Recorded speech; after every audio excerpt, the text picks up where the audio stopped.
Ladies and gentlemen, we welcome you to episode number 81 of the Primetime Rundown right here on the Eastern Observer alongside my guys John DeCani and Mike Szabo. I'm Joey Jarzynka. Cannot thank you all enough for making us a part of your Friday evening.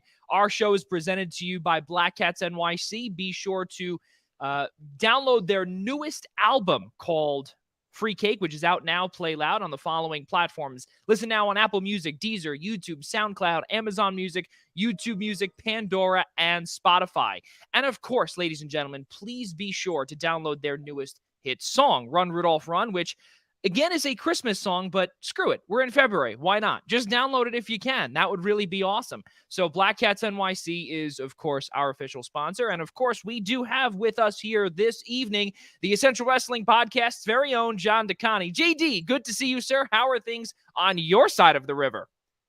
Not bad at all. It's a lovely day here in Jersey, and so much fun to be along with you guys again. Thanks for having me. Absolutely. And Mike Szabo, good to have you along with us as well. And well, Mike, listen, I know you're having you're having some tough times making some bets and some predictions and stuff like that. Just make a damn bet, okay? Make something for Sunday, Mike. Probably not. That's not going to happen. I've held out for this long. I think I'll make it another 2 days. Oh, man. Good to be on with you guys once again, as always, and for a fun show tonight.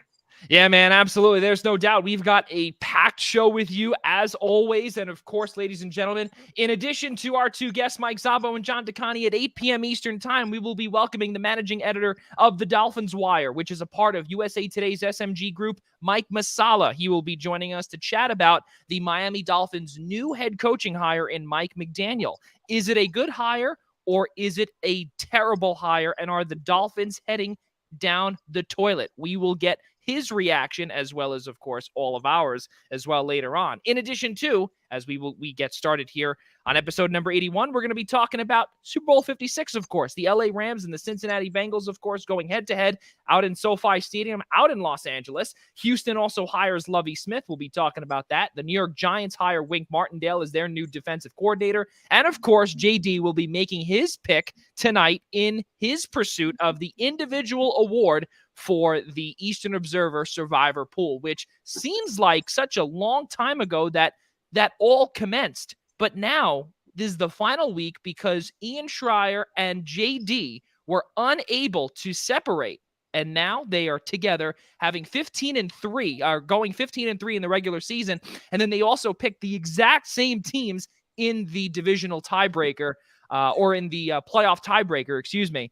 And we figured maybe, you know what? At some point, they might pick two different teams. They couldn't do it, but he will be making his pick later on. And we also have Ian's pick here. He is not with us tonight, but we do have his pick as well as his explanation to read to everyone as well. So we've got a good show for all of you tonight, ladies and gentlemen. And also, of course, in the second hour, we'll be talking about St. John's and UConn. And, of course, Seton Hall, Villanova tomorrow. That's a big battle starting at 12 noon Eastern time down in Philadelphia. And then, of course, in the world of National Hockey League, Jack Eichel is making his return slowly but surely, but he cannot until the Vegas Golden Knights can clear off nearly $10 million in cap space.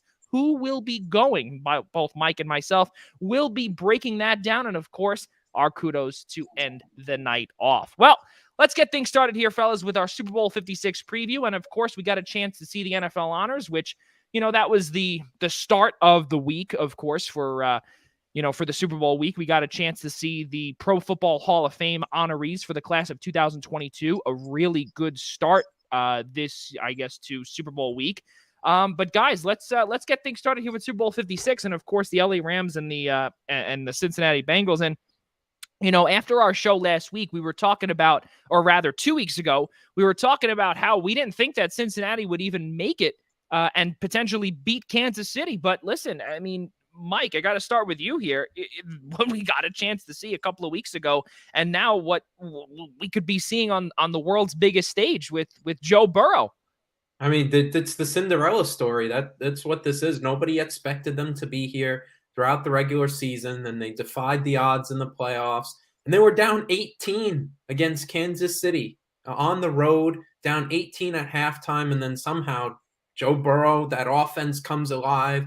The defense holds Patrick Mahomes just to those 3 points right at the end of regulation. It's just a fantastic performance by a quarterback in his second year being able to do what he does. I mean, we just haven't seen it. It's really, it's insane. And the crazy part too, JD, is that offensive line is worse than trash. Yeah. They got their quarterback destroyed last year, so he missed more than half the season. He comes back this year. He's one of the most sacked quarterbacks in the league. He gets sacked 9 times in one playoff game just a few weeks prior to that. But they do just enough, and he's not a diva, so he doesn't, he's not one of those guys that he gets hit, and the minute he gets up, you can see him just glaring daggers at his line. He just gets up, shakes himself off, and says, okay, guys, we got it. Let's roll on to the next one.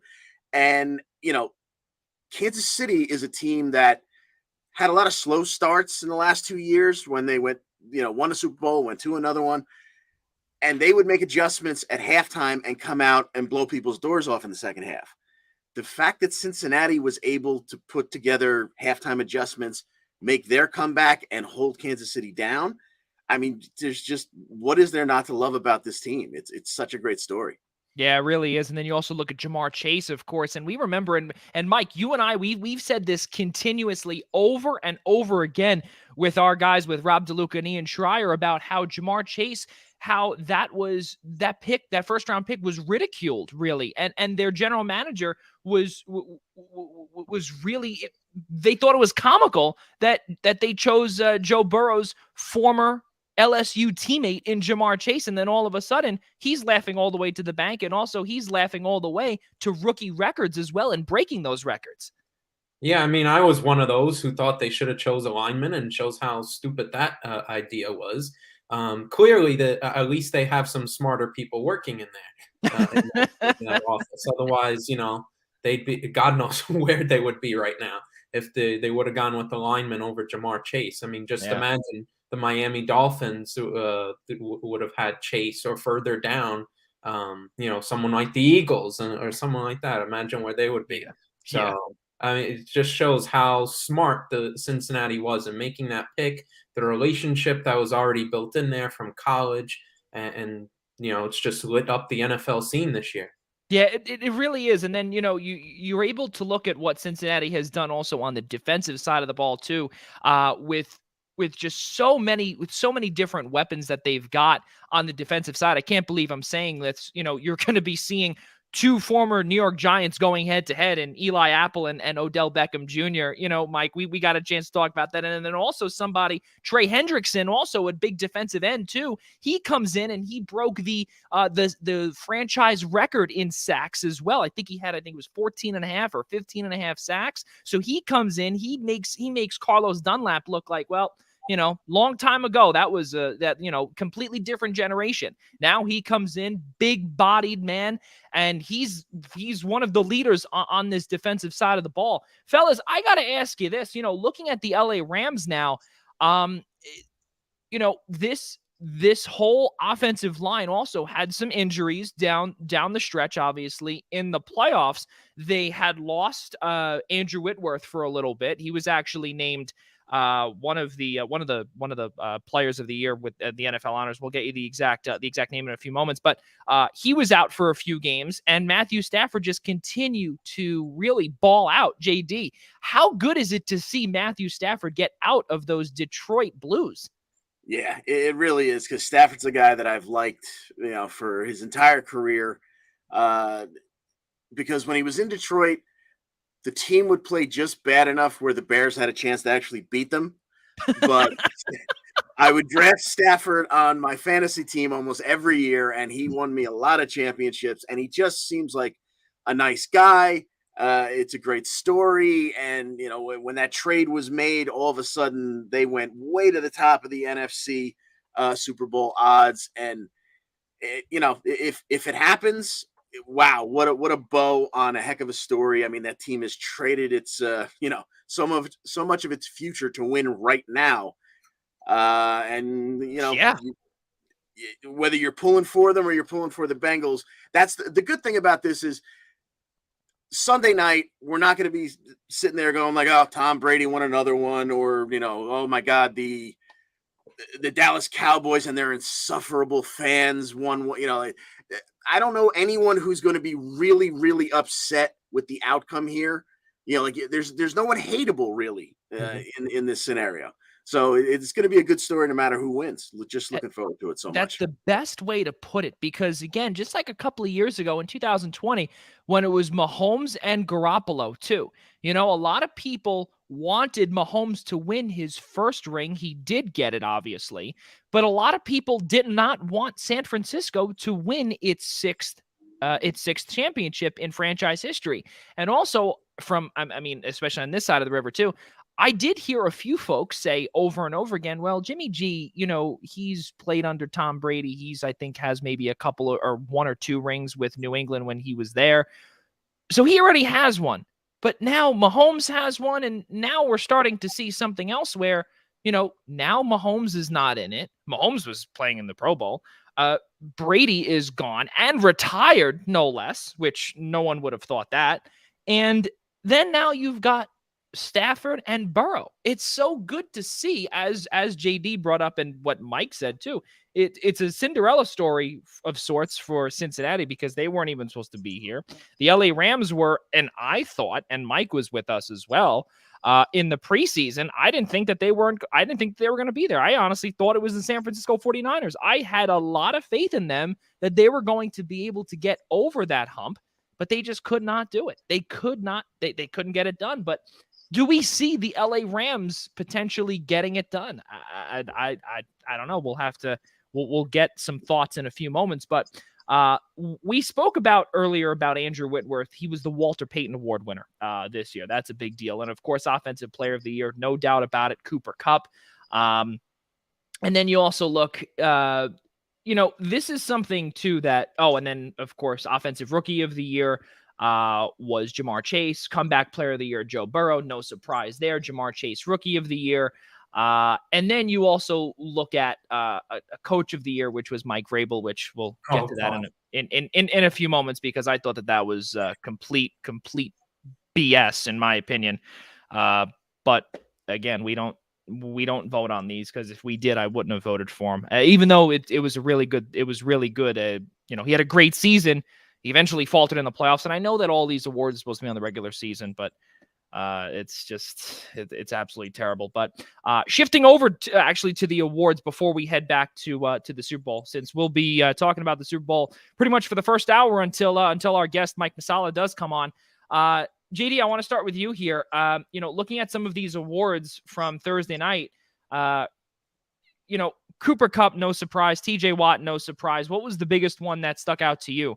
By looking at all of these? Joe Burrow, obviously Comeback Player of the Year. Andrew Beck, Salute to Service. Matthew Slater, Art Rooney Award, which Matthew Slater might not be coming back next year. That's a big deal too, for the Patriots. Justin Tucker, Clutch Performer. Dan Quinn, Assistant Coach of the Year, which is another big one for Giants fans, which he was supposed to, be roaming around the league, maybe be hired as the head coach for the Giants.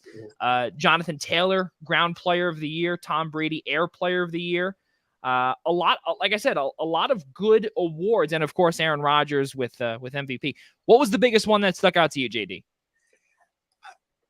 I wasn't surprised to see Rodgers win, but the fact that he got almost four times as many votes as Brady for MVP, when Brady had in every way statistically a better year than him, and I am no Tom Brady fan. But he threw for 5,300 yards. He threw for like 1,200 yards more than Rodgers. Yeah. And Rodgers had two or three more wins. Okay, they were the number one seed. I know that goes a long way.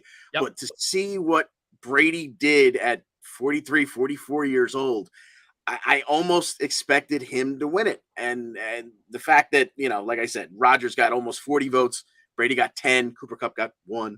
But that to me was a little bit surprising. But I didn't think anything stuck out so much that it was, burn the place down. They don't know what they're doing there. So. Yeah, no, and I think the big, I'll be honest here, fellas. The big one to me was Mike Vrabel winning Coach of the Year. I think, when you and I think if there was any award that stuck out, it was definitely that one, because when you look at what what this overachieving Cincinnati Bengals team did this regular season. They weren't even supposed to be winning the AFC North. They weren't even supposed to sniff a winning record. They weren't even supposed to sniff 9 or 10 wins. They weren't supposed to do that. And now they're in the Super Bowl.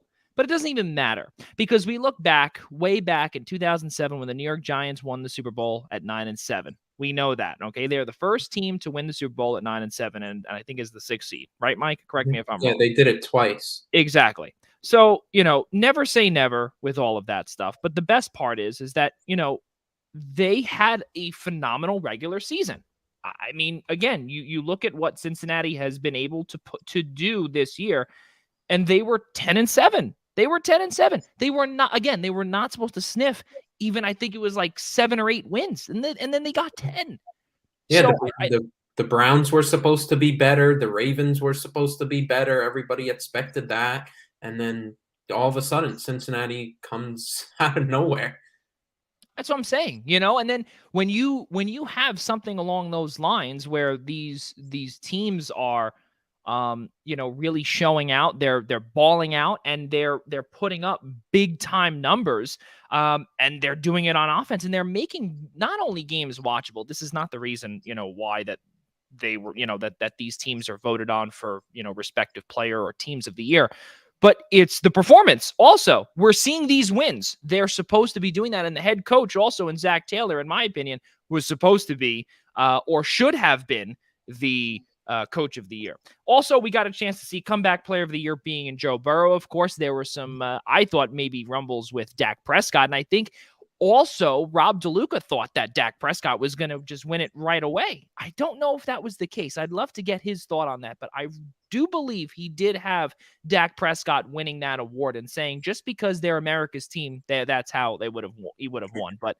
I don't think that was not the case. And obviously Joe Burrow, he did come away with that. Mike, for you, was there any award that stuck out for you that was eye-popping? I totally agreed with you on the coach of the year, really. I think it's the Tennessee never really looked the part of a 1 seed this year. Like, I get Mike Vrabel. Mike Vrabel did a good job there, and they had a really good year this regular season, but it just never like it never was like they flew. I don't know how as a number 1 seed you fly under the radar, but somehow the Titans figured out how to. Like, Derrick Henry got hurt. There never really was too many games where they really were like, oh my God, that's a 1 seed. That's a team that can run the table. They never really looked the part. Ryan Tannehill goes through phases where he throws pick after pick, and he certainly did it to sink the Titans' season against the Bengals. But it just never really felt it's like you saw they were a 1 seed, and it's like, okay, you got the record, but it was like, huh, really? Yeah. So, and the fact that I get, again, it's the regular season it's supposed to mean, but it's supposed to take into effect more to the regular season, these honors. But literally, your coach of the year got beat by someone who's supposed to be also a fellow coach of the year candidate in Zach Taylor, and I don't know how Vrabel still gets it. So that just boggles my mind. That's honestly the first that I heard of the awards, of that part of the awards, when you just mentioned it now, and I'm like, what, really? Like, Zach Taylor should have got that. That's one that really blows my mind. I think everything else was, not surprising. I get Brady. I think Brady should have been closer to the MVP, but I think everything else was not surprising at all. Yeah, I think another one too that that a lot of people kind of forgot, and we remember talking about at one point, Jonathan Taylor. If the Colts did not implode, there might have been some talk about Jonathan Taylor maybe getting some votes for the MVP. Yeah. Could have been. It very well could have been, JD. Yeah, absolutely. And that's the weird thing is the MVP is such a quarterback award. You just have to have an insane season at running back or wide receiver to get anywhere near that award. So you go down to offensive player of the year and you see Cooper Kupp got 35 first place votes and Taylor got 10. I thought that would be a little bit closer because, quite frankly, what Taylor was doing until that terrible last game of the season was really, really impressive in a league where running backs have become kind of forgotten he was carrying that team in Indianapolis. Yeah. So yeah, it's really crazy to see that. But I mean, like I said, he did win Ground Player of the Year, so at least he got a award. But not the one that obviously a lot of people were thinking about that he would win. But ladies and gentlemen, going back to the Super Bowl, though, now we want to talk about the LA Rams side of things. And of course, we got a chance to talk about just a few moments ago the Walter Payton Man of the Year award in Andrew Whitworth, who met with the media a few days ago on Radio Row regarding if this would be his swan song if he did win, and if he would ride out into the sunset. And, all he said was that there's nothing more that he would need. So, which means most likely if he wins, he's done. I believe he's about 39, 40 years old. So it is his time once, and especially he is still one of the best left tackles in the NFL as well. And really has been doing a phenomenal job protecting the blind side of now, obviously, in Matthew Stafford, but just prior, of course, in Jared Goff too. And he was a big part of the Super Bowl 53 run, which unfortunately they fell flat on their face with because of Todd Gurley. But we digress there, Rams fans. That's for sure. I'm sure you don't want to hear about that. But some insights also regarding some, some of the offensive threats here, guys. And I think the biggest one here, obviously, Cooper Kupp against Jamar Chase. It's a big deal. But obviously the Rams have a lot more depth when it comes to the wide receiver position. But I think this will be a fun battle to see what goes on here. Jamar Chase and Jalen Ramsey. And then also you've got Cooper Kupp, and who knows who will be on the other side. Mike, start with you here.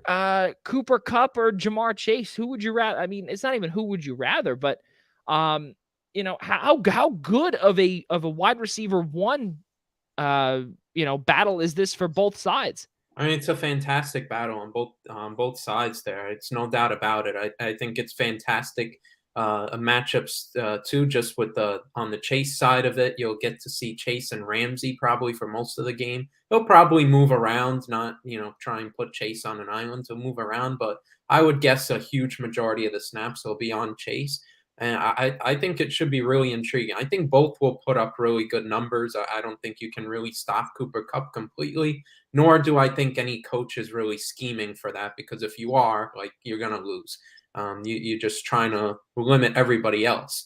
I think I think the same. It will be the same with Chase. I don't think Jalen Ramsey's going to be able to lock him down completely. I think they're going to put up some solid numbers, probably 80 to 100 yards, maybe for each of them. Yeah. Now, how big of a loss, JD, is Tyler Higbee for this Rams team? Because that was just announced early on that he was put onto the injured reserve with a knee. Yeah, I mean, the Rams have plenty of targets, so it's not like losing Higbee is going to destroy them. But that to have that tight end when even your slot receiver, where Kupp runs a lot of his routes out of the slot, when even your slot receiver is a deep downfield threat, you need that tight end to run those underneath routes.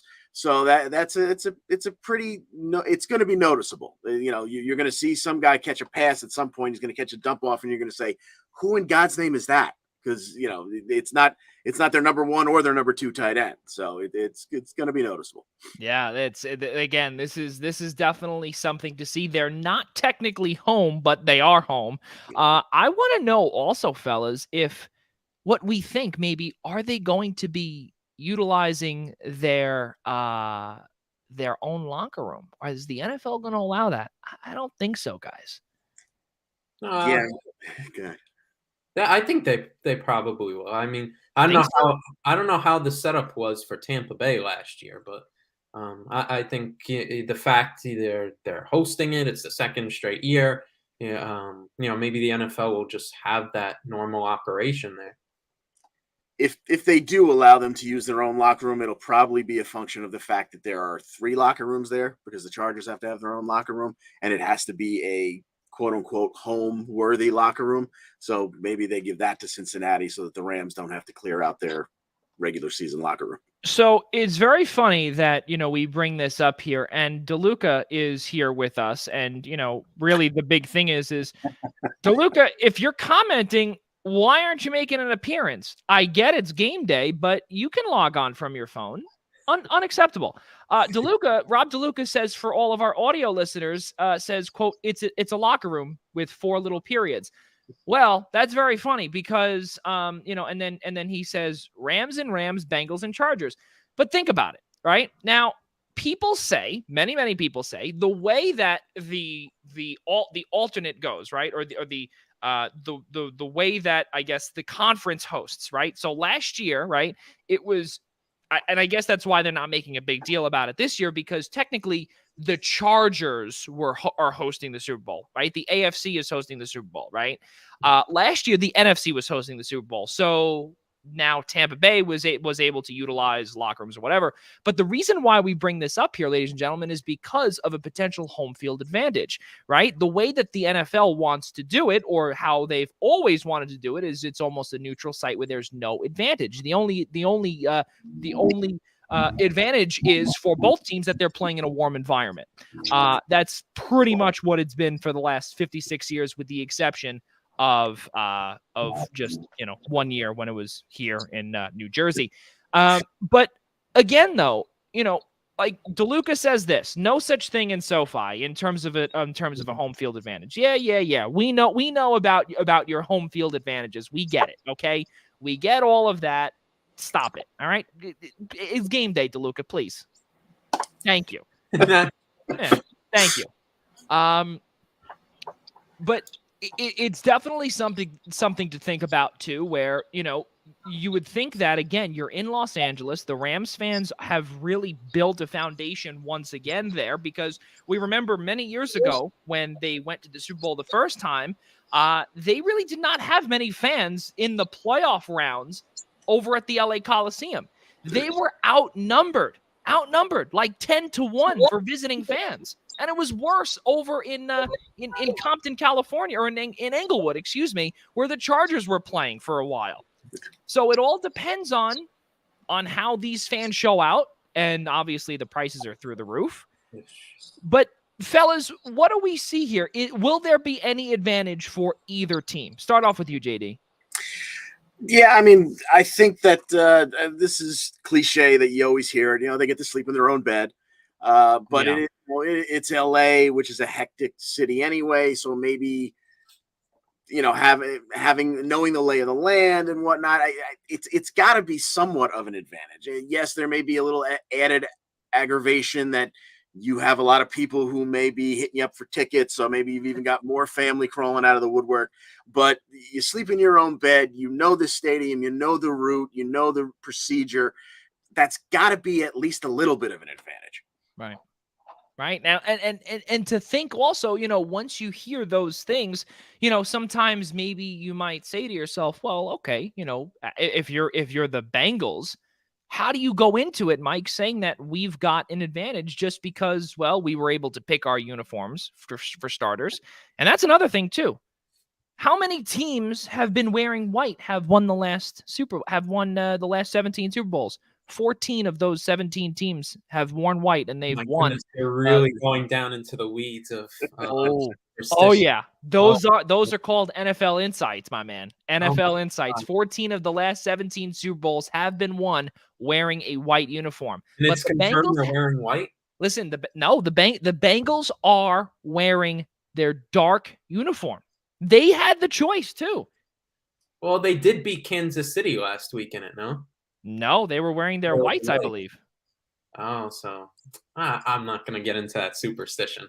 But I don't know how much of a great advantage of it is. I mean, there's some, like the Rams will be playing in their home stadium. That's fuel. There's motivation for that. But, I mean, the Cincinnati Bengals just took down Kansas City in Arrowhead. I mean, that's as hostile of an environment as you can get in the NFL. So I think it'll balance out. Now, fellas, the next thing here, obviously, when it comes to the Super Bowl 56, of course, comes to a few of the bets too, and of course, there are plenty of wagers that DraftKings has. I'll say this flat out, that you've already put a couple of dollars down with. But I mean, it's something that, I really, let's see, they actually have, ever since sports betting became legal here in New York. A lot of people have said, well, maybe you should call that Hope NY number, Joe, just because, you're doing a lot. And I think Mike might have been one of them, off camera, of course, in our little group message here. And of course, fellas, the big thing here, obviously, are some of the novelty bets, the prop bets that everyone has a fun time with, and Super Bowls are always about, who wins the coin toss, who's going to be the first to score, how long will the national anthem be, what jersey number will be the first to score? Is it over 25.5? Is it under 25.5? Is it a rushing touchdown by a quarterback? Who could it be? There's so many different numbers, different odds.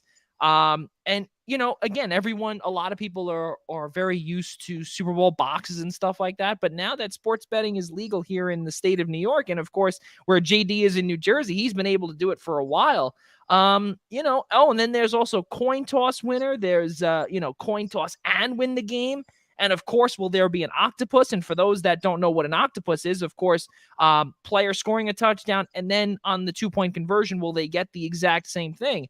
That's something that you normally don't see a lot either. I mean, again, I know that Mike Zabo doesn't really do many bets, but I got to ask the two of you here, just friendly, just friendly throwing it out there. Is it going to be heads or tails to start this off on Super Bowl 56? Tails never fails. Exactly right. You just beat me to it. Tails never fails. That's pretty good. Oh man, yeah. There are so many good bets here, and again, please, of course, ladies and gentlemen out there, bet responsibly. There are plenty of good ones here, and just right now, you look at the LA Rams, the spread, they're giving 4, -4 on the board. Of course, the over under is 48.5. And right now, of course, it looks pretty good. And of course, there's some same game parlays that you can do as well. Guys, the next thing I want to talk about here when it comes to the Super Bowl, of course, is really our predictions, because that's the part where we're going to be at now. And, now that we've got to the opening odds, we've got the bets, we've got, we're going to have tons of good food and whatnot. Now we got to get to some of the predictions. And of course, now the Super Bowl 56 predictions will finish off the Eastern Observer Survivor Pool. And now that also means that John DeConnie will be making his pick live on air as well. So, for all of those that are just joining us for the first time today and do not know about our Eastern Observer Pool, of course, the Essential Wrestling Podcast crew, which is, of course, John DeConnie is a part of, Mike Zabo and myself are a part of the Primetime Rundown crew. The wrestling guys won the Eastern Observer Pool, which, again, due to some supply chain issues, will not be getting their trophy for a little while. But they're also waiting. We're actually still waiting, of course, for our individual award trophy. So both JD and Ian Schraier both went 15-3 in the regular season, and of course now have gone 3-0 throughout this playoff round, or this playoff season. So with that being said, now we had to get a little creative, both Rob DeLuca and myself. So of course we immediately scrapped the two teams that they selected, and both JD and Ian both selected Cincinnati in the wild card weekend, and of course selected the LA Rams in I believe it was 2 weeks ago. Last week. It was in the championship round. They selected the LA Rams. So now that will be all erased, and they will be starting from scratch. Now, they will also be picking the winner of Cincinnati and Los Angeles. And of course, they will be they will be predicting the score in addition to a potential spread, if you will. So, of course, right now, we'll see if, just throwing a number out there for Ian. We'll give him actually a quick limelight here, if you will, and then we're going to save the best for last, being in John DeConnie today, because he's with us. Let me just pull up this text message from Ian, but I can tell you though what he did pick, or rather who he picked. It was it was the Los Angeles Rams. He did pick that, I can tell you. And now let's get this before. Hold on, ladies and gentlemen. Let us find this here. And here we go. So Ian Schraier selects the Los Angeles Rams by a score of 27-21, and they will cover that -4 spread. So, JD, the spread is -4. What is your prediction and also the score? Okay, so I'm gonna go with the Rams, which no surprise. I would have been just as fine going with Cincinnati because I just think this game's going to be so good. These playoffs have been amazing, and I think we're going to get – there's no reason to believe, unless somebody major gets injured, there's no reason to believe we're not going to get another thriller. So I've got the Rams winning late 31-30 in a thriller. 31-30. Okay. So we've got 27-21, Los Angeles Rams, Ian Schraier, and 31-30, JD. So now, with that being said, of course, the closest one to that score will win the individual award. That's a big deal. Mike Szabo, for you, just because we normally do our predictions here anyway, Super Bowl 56, who do you got? Well, we talked about some of it before. I really like both teams in this, the story of Cincinnati and Joe Burrow and how they're coming up. The Rams I've liked for the last couple of years with that incredible defense that they've built, led by Aaron Donald and then Jalen Ramsey. Stafford coming over and just his story. Can he finally prove to everybody that he's that big-time quarterback that was tucked away in the doldrums of Detroit? And he's just, one more game away from just solidifying a legacy and completing a great story there. My head tells me the Rams, but Joey, give me a who day, and I'm going with the Cincinnati Bengals to complete the Cinderella story. We're going to have a thriller, and it's going to come down to a rookie, Evan McPherson, game-winning kick as time expires, 24-21. The Cincinnati Bengals take it home. Well, it's very funny. It's very funny that you bring that up because my uncle, who was watching a few moments ago, he says 26-22 Cincinnati, McVay and Stafford implode in the fourth quarter. Well, because of a viewer comment, ladies and gentlemen, JD, do you agree with that? Obviously not, because you chose the LA Rams. Do you see McVay and Stafford imploding in the fourth and maybe keep it, obviously, like how you said, 31-30 would be your score. Do you see a potential implosion down the stretch? It's always possible with Matt Stafford, but I think the fact that he got the monkey off of his back, that he got to the playoffs, he got his first win. Then he beats Tom Brady. Now he's in the Super Bowl. It's almost as if he has nothing left to prove. Yes, obviously the Super Bowl championship is the cherry on the whipped cream. It's one of the things that all quarterbacks are eventually judged by when you start talking about Hall of Fame and whatnot, and everyone's place in the pecking order. So I just think he's been playing so well. I wouldn't be shocked to see him do something silly, maybe a little bit early, with the nerves, or he overthrows a pass and gets an early pick or something like that. But I think he calms down. I think he's and also the fact in McVay's case that they've been here once before and everything went about as wrong as it possibly could have in that game. I think that clears the nerves out for McVay as well. That's why I've got the Rams completing the Cinderella story. They've, they don't have another first round pick until, my 7-year-old niece will be driving a car. They kind of have to win. This is what it's all about. They did everything to win right now. It's all right there in front of them. And I kind of feel, obviously, Cincinnati, good things are coming for Cincinnati. Cincinnati has, a whole new outlook. They've got so many young weapons. They've got this quarterback that is just as cool as can be. I get a feeling that this game is going to be kind of like the 84 Stanley Cup playoffs, the Stanley Cup finals, where, the young upstart Oilers at the end of the game, they were showered, they were done. They're going to do their, media row or whatever. And they passed by the locker room of the champion Islanders. and they expect to see champagne flying all over the place and all these guys hooting and hollering. And what they see are a bunch of old men with bags of ice on their necks and their knees and their backs.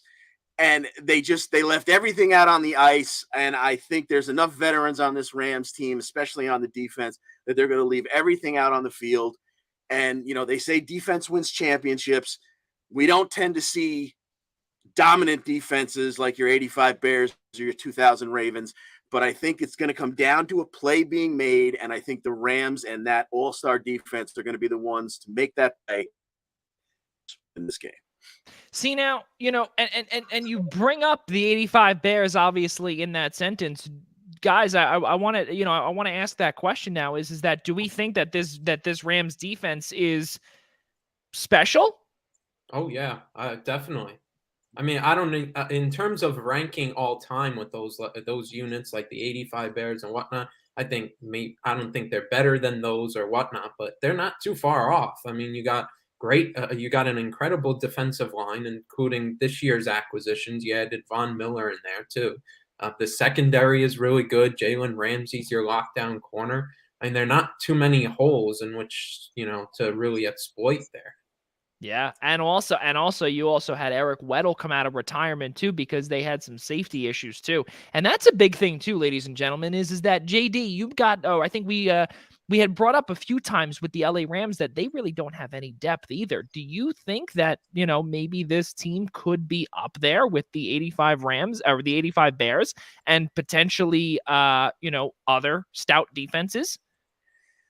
Well, you do have, with the Rams, you have a game-breaking singular player. You've got a lockdown corner, and you've got an absolute game wrecker in Donald. Yep. Whereas the Bears, I mean, all the names now, but, Mike Singletary wasn't setting sack records on the 85 Bears. They did that as a unit. It was the 46 defense. It was the fact that every time you snapped the ball against that defense, the quarterback knew that unless you had the millisecond release of Dan Marino, you were going to be in trouble before you hit the third step in your drop. So it was just kind of, it was mayhem across the the offensive and defensive line there. So I don't know that this Rams team has the names. It has the reputation.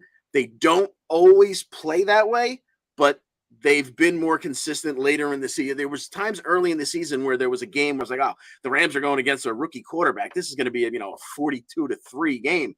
And it didn't turn out that way because there were games where the Rams defense just didn't play like you expected them to. But I think that they, like I said, they've gotten better as the season has gone on. And, even Aaron Donald can either wreck the game on his own by making all the plays or draw so much attention to make sure he doesn't, that, someone on the other end is going to make that play. But this defense is too good. And that conversely, that Cincinnati offensive line is too inconsistent. I think that something's got to give. And I think it's going to be that offensive line. Give me the LA Rams winning 38-27. Wow. Give me the over on that. 38-27. Listen, the over-under right now in this game is 48.5. I think, and you know what? I'm with JD here. I just think that, on both sides of the ball, they're too powerful. And the problem that I have with Cincinnati, both to Mike and to my uncle's point here is that their offensive line is just too much.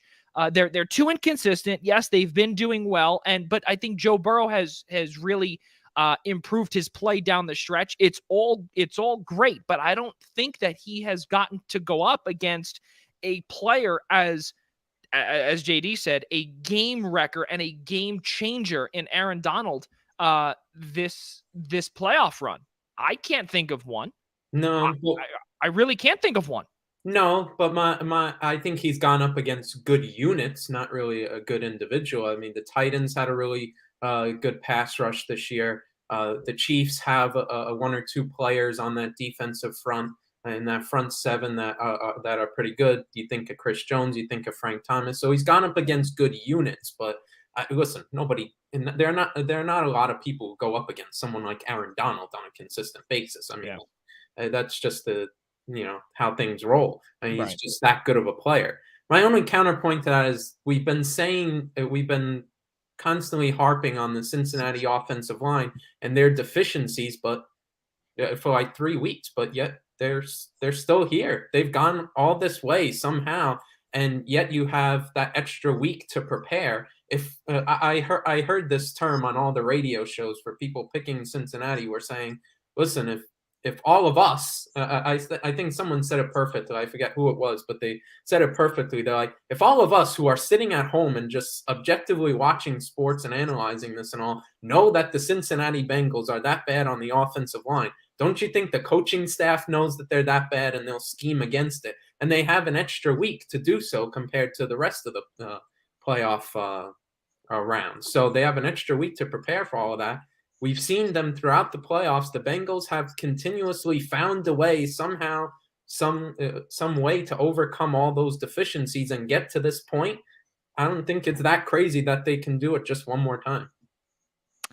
Ladies and gentlemen, that will conclude our Super Bowl preview. The next thing that we're going to go to, there's been some hires. The coaching staffs, or rather the head coaching roles for all 32 teams have been officially filled. And we've got Houston. We also have Miami.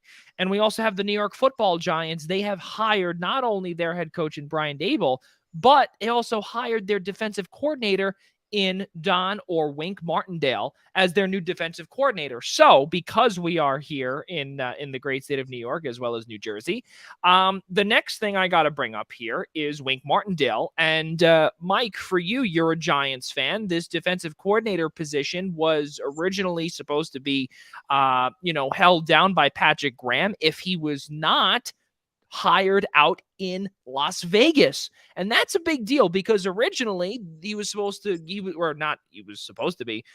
getting a lot of traction, or there was some traction about him getting a head coaching job somewhere. He was that good, but instead he goes to Las Vegas with the same exact title. What was the reason for him going out there as opposed to staying here in New Jersey? I'm not too sure, because I guess it's that the Raiders are just in a better spot. You maybe like that job a little better. The fact that the comfort level too, that you'd be going into a new staff rather than having to readjust to a new coaching staff besides yourself with the New York Giants. I think the Giants could have handled the situation a little bit better, because obviously they were going to let him go if he was going to go to a job that's, a head coaching job. But it's kind of strange. You don't usually see a team that wants to retain their defensive coordinator like the Giants wanted to do with Graham, and then afterward allowed him to be interviewed for a lateral job somewhere else. You don't really see that often, and yet that's exactly what happened. So that's kind of dumbfounded me. Like, why would they even let him interview somewhere else for a defensive coordinator job? Different story if it would be for a head coaching job. But hey, if he wants to go, you're not going to keep him around here and have him be miserable and just try and coach your team. That's not going to help anybody out. So if he wants to go, might as well go. And they made a great hire, a great replacement in there, in Wink Martindale, experienced guy. Had a lot of good years as the Baltimore Ravens defensive coordinator, some good defenses. Kind of looked bad this year, where he got fired because there were a lot of injuries on the Ravens defense. So it kind of was a down year overall. They missed the playoffs, so that's why he was out of a job. But he's experienced. He's got a good defense. He's well regarded around the league. A lot of players say he's the best coordinator I've ever had. So I think the Giants did really good building out their staff.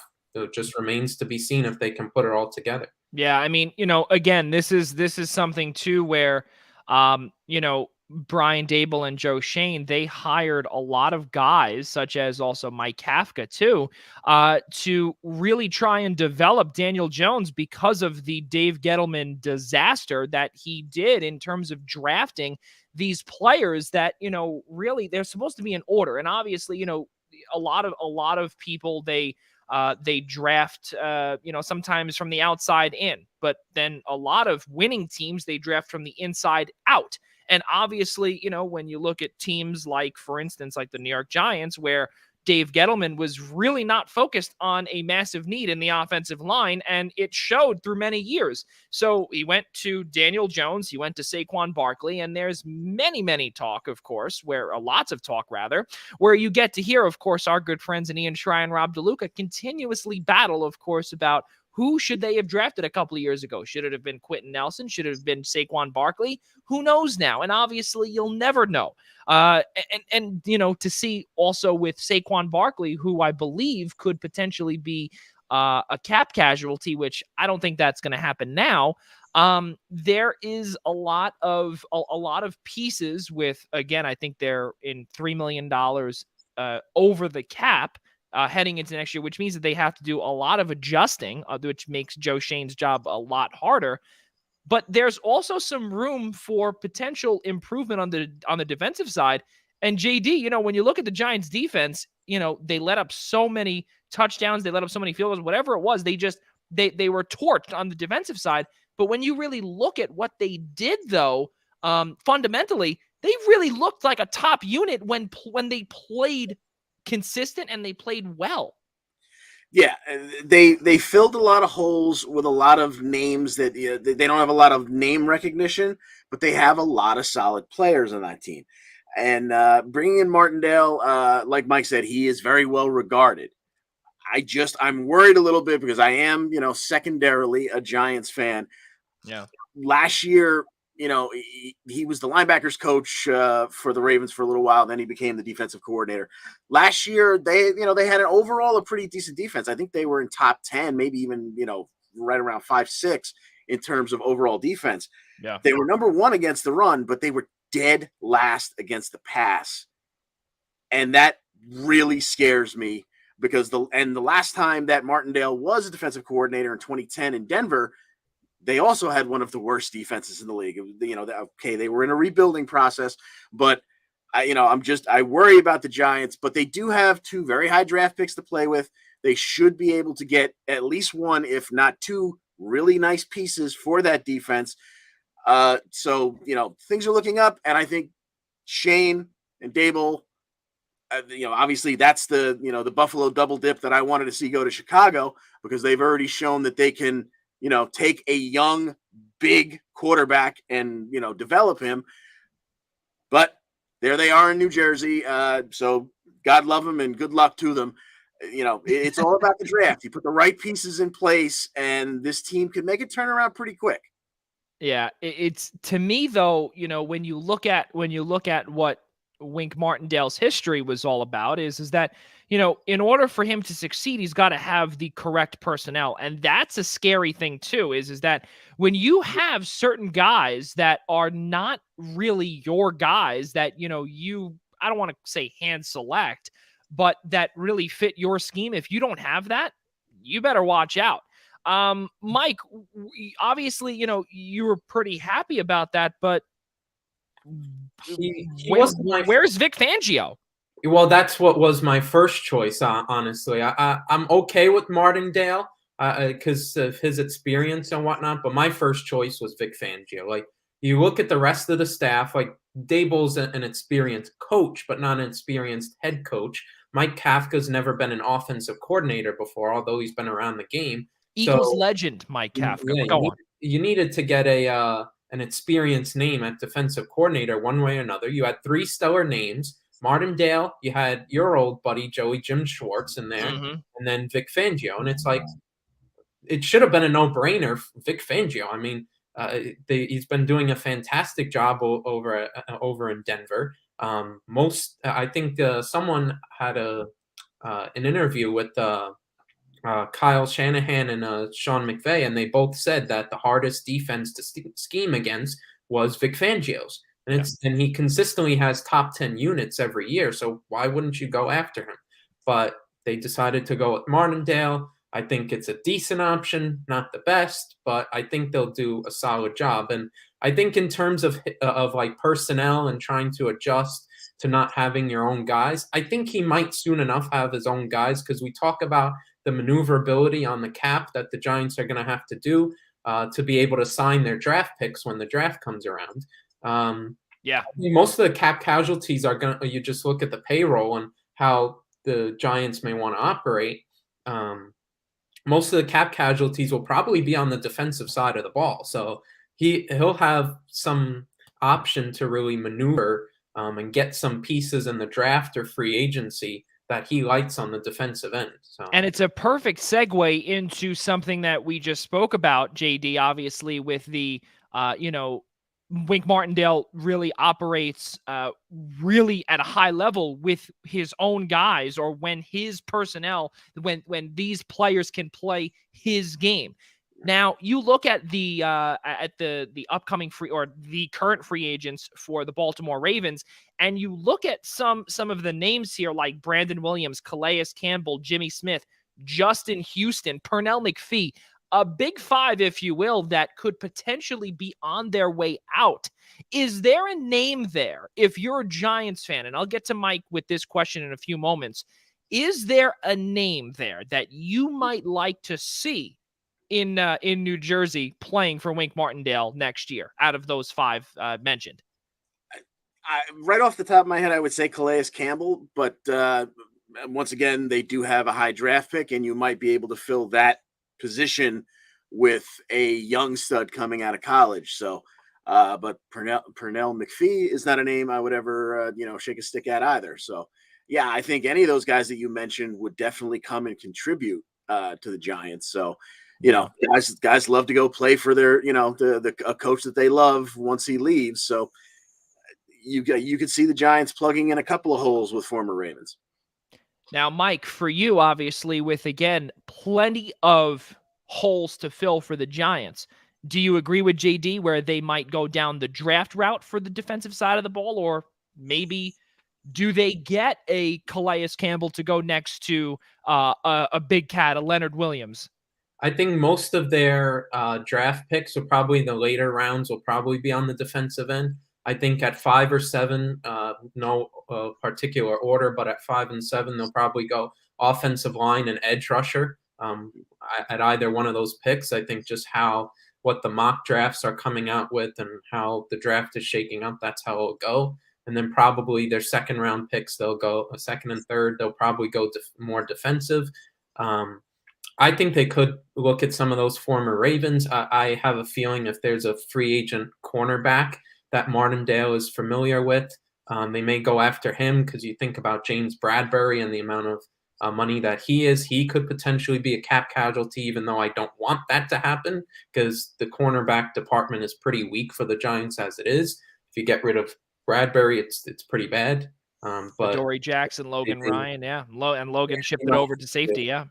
Dory Jackson, Logan Ryan, those guys, those aren't your main cornerbacks. They're good complementary pieces to Bradbury in a depth chart. But if Bradbury's gone, it's taking an already big part that you have to improve on the defense to making it an even greater need, along with the fact they need a better pass rush.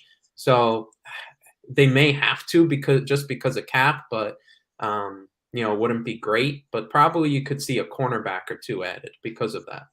So we do have Mike Masala backstage, and we're going to get him in just 1 second. We do have 1 minute to go before we do get him in, and I do want to just do a quick rapid fire here with Houston. They hired Lovie Smith, and we got a chance to see obviously where Houston was. Let's just we don't even have to elaborate. Straight garbage. But Tyrod Taylor really did well at times.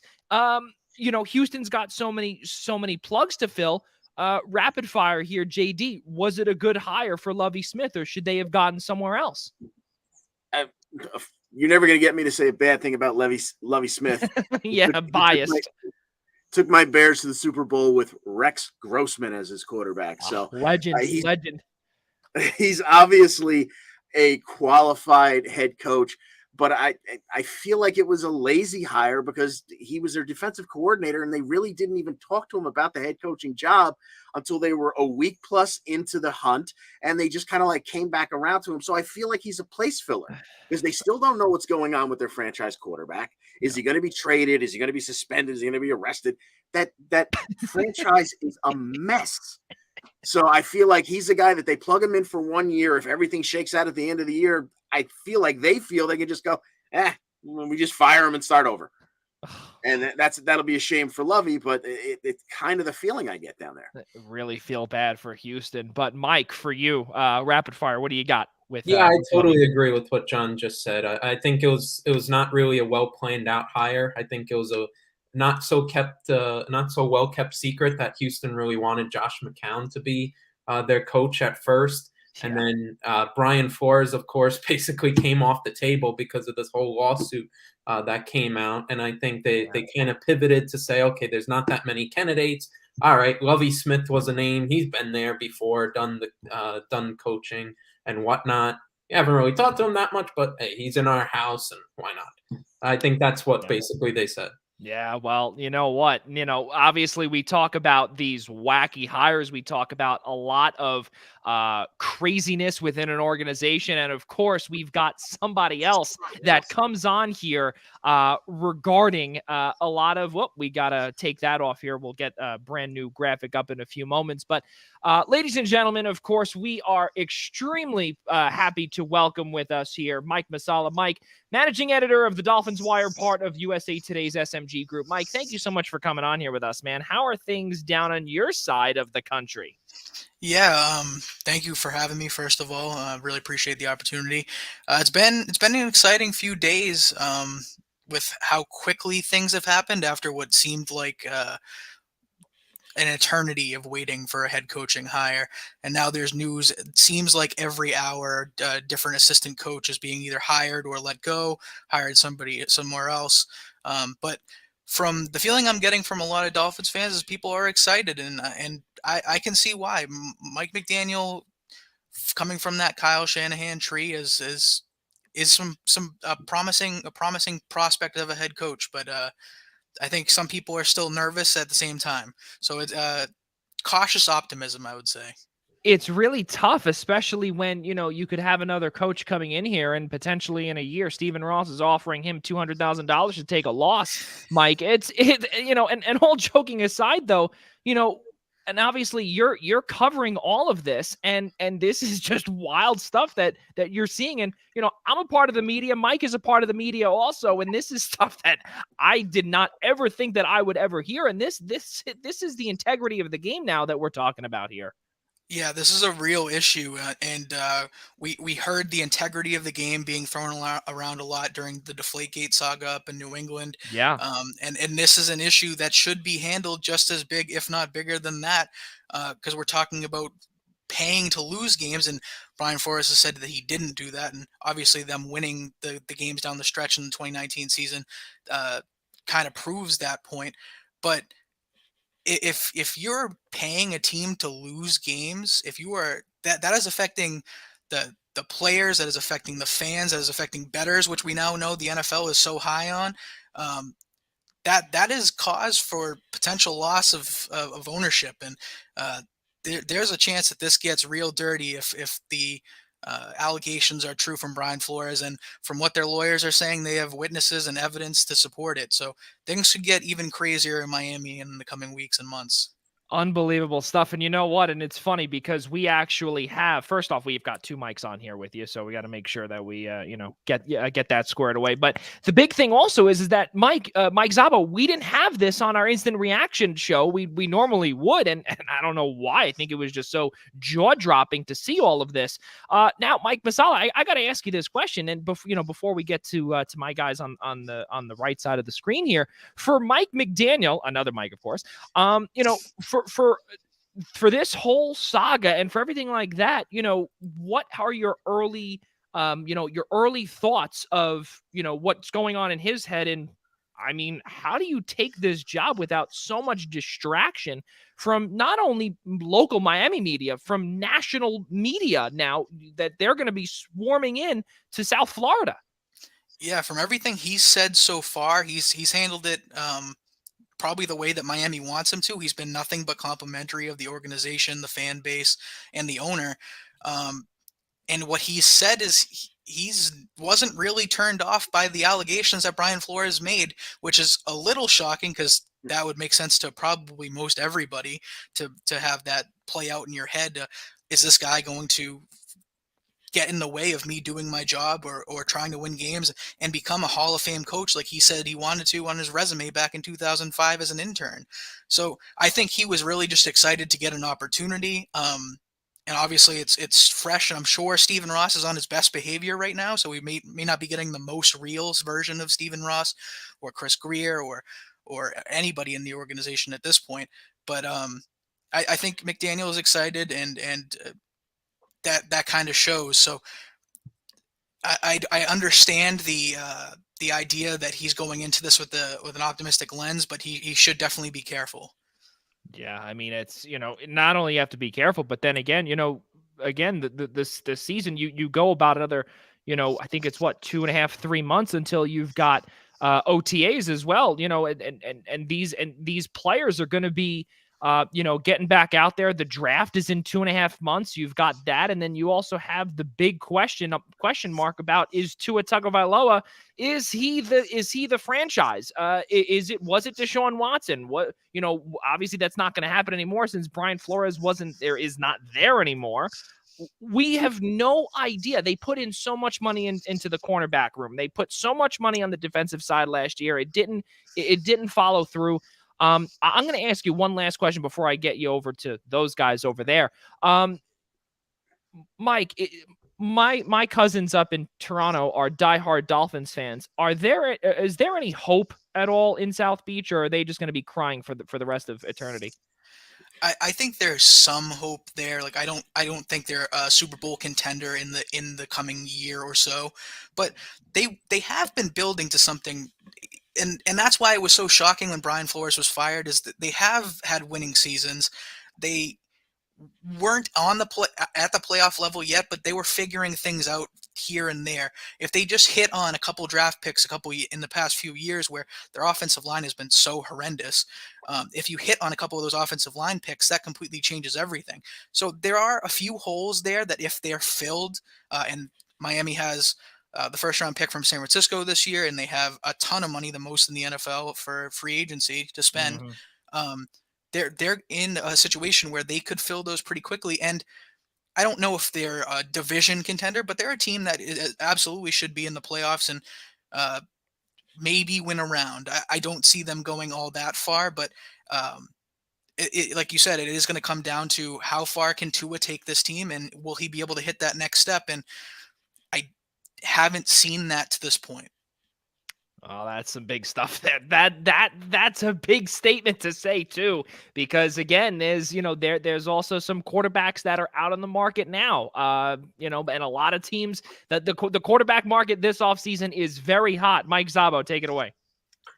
Yeah, Mike, I just wanted to ask also, I mean, we talked about how Mike McDaniel coming in now on the backs of 2 consecutive winning seasons from Brian Flores, and then that relationship with him and the rest of the front office and ownership falling out. How much pressure, whether it's internal, external, is there going to be on Mike McDaniels to take what Flores did and to continue that progression and to help Tua continue to develop? I think there is going to be a fair amount of pressure on him. I don't know if it's necessarily like he only has a year or two to get it done, but Stephen Ross has said very frequently this offseason how much he wants to win and develop a continuous winning culture where it's not just a season, or he wants to build something that is sustainable, where they're collaborative, and that results in not just one but multiple championships down the road. And honestly, from again what I just said, the future isn't Super Bowl right now. There's not like a clear trip to the championship, taking home a Lombardi trophy. That's not they're not capable of that at this point.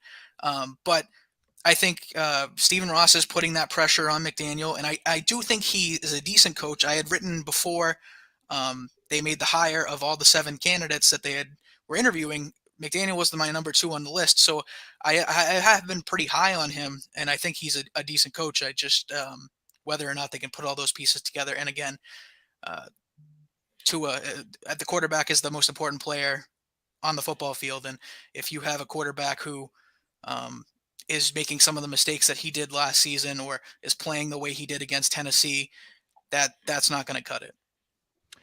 Do you think there's that we see how the Super Bowl is playing out this weekend and what we've seen from the Cincinnati Bengals?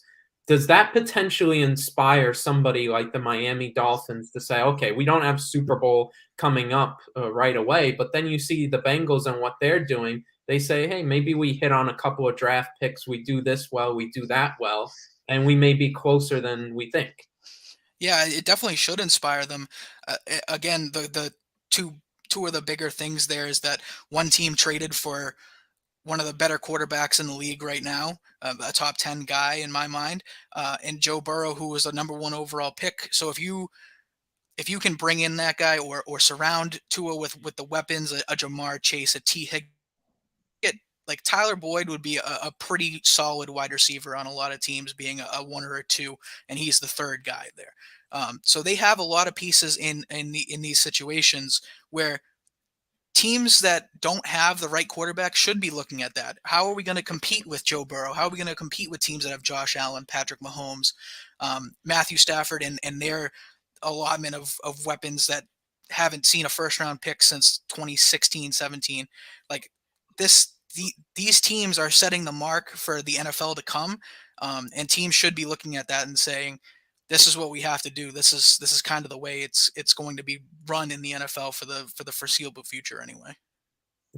Yeah, that's definitely something that, to not only talk about down in the future, but again, stuff with Miami, it's really craziness what's going on there, and it continues. And we'll get to the next question in a moment. JD, do you have anything for Mike Masala?